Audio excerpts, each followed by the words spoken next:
I know you're very much a technical man as well, and you've obviously seen World Rugby's pronouncement on the breakdown laws that they did the other day.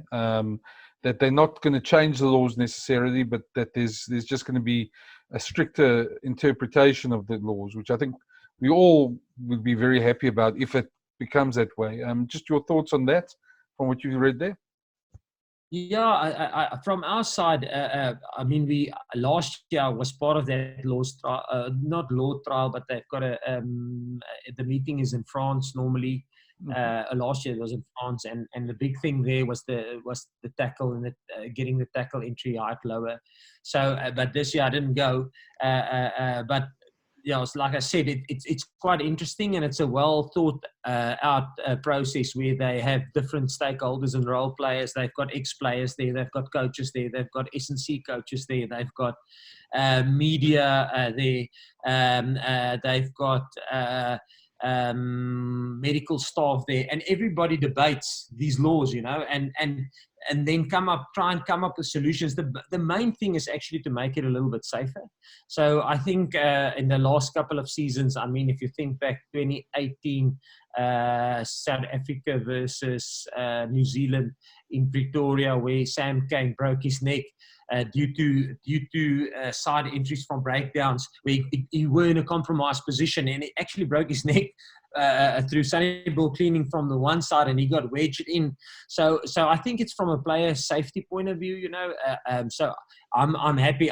Whenever they make decisions, and it's not changing the law. It's listen, we have to. It's like the tackle law. Listen, the concussions went out of hand.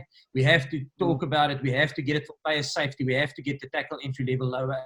We have to eliminate contact to the head and shoulder to make it a safe game, so that parents allow their kids to play rugby, because we want the rugby to survive. We all love rugby. So I think whenever World Rugby does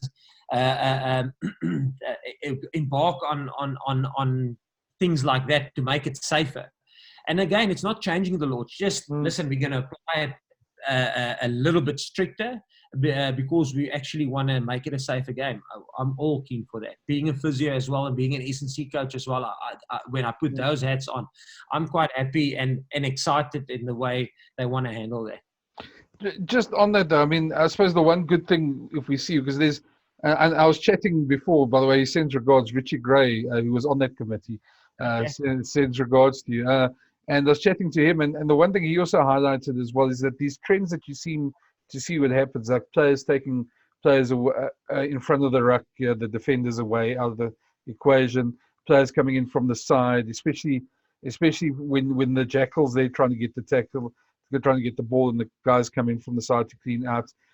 Those type of things, if they refed a lot more properly, excuse my English there, then it will obviously be a lot better for the game. And one of the points he made was that there was such an emphasis on keeping ball in play for a side that refs probably got a bit lax in terms of reffing like that. They let things go rather than reffing to the letter of the law. As an international coach, if it's ref to the letter of the law, obviously in the beginning we're going to see a lot more penalties if they put this in, but it probably will be better for the game if there's much more clarity, because the breakdown's the one place that frustrates everybody, I think, in this game. Yeah, look, I must say, if you think about it from a South African point of view, we pretty much probably, we would like a contest. I think that's probably, if you look at it, so player safety first, and then the other point is rugby has always been a game of contests. What's different? And contest in terms of there's always a contest for possession. So if you look at rugby league, for instance, there's no contest for possession once a player's knee touches the ground. So you get possession for free. And rugby, it's never like that. The scrum is a contest for possession. The line-out is a contest for possession. The breakdown, every break and play or break and carry, there's a contest for possession. And I mean, that's probably what makes rugby unique and what makes it so difficult to referee, because there's constant contests for possession where a referee has to decide you were legal or you were illegal.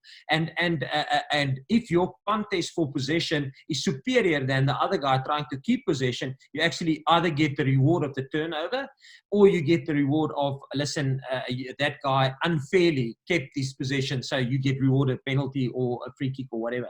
So I think that's, and rugby in my mind, and again, it's just my personal opinion, is a game of contest. And we must try and keep that contest going for as long as possible. That's why people love rugby. That's why they would flick from an NFL game to a rugby game, because, listen, they want to see these hundreds of battles constantly happening. And I must say, I've got the deepest respect for referees in terms of that, because if you think about it, there's 160 breakdowns where there's a contest currently, and he must make a call on that.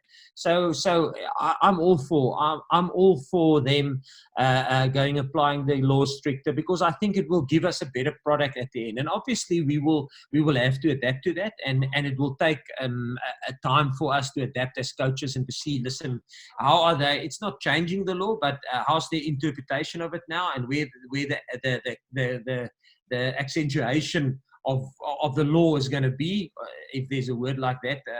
But I mean, yeah, I'm keen on that, and that's also good for rugby in general. If you think about it, the biggest changes of the game is probably when rugby, around the law shapes how the game is formed. You know, when tackle entry got lower, it got more offloads game, which gave us the opportunity for more open attack. You know, so it changes the game, and so it's a nice thing. I think it would give us a better product of rugby at the end of the day.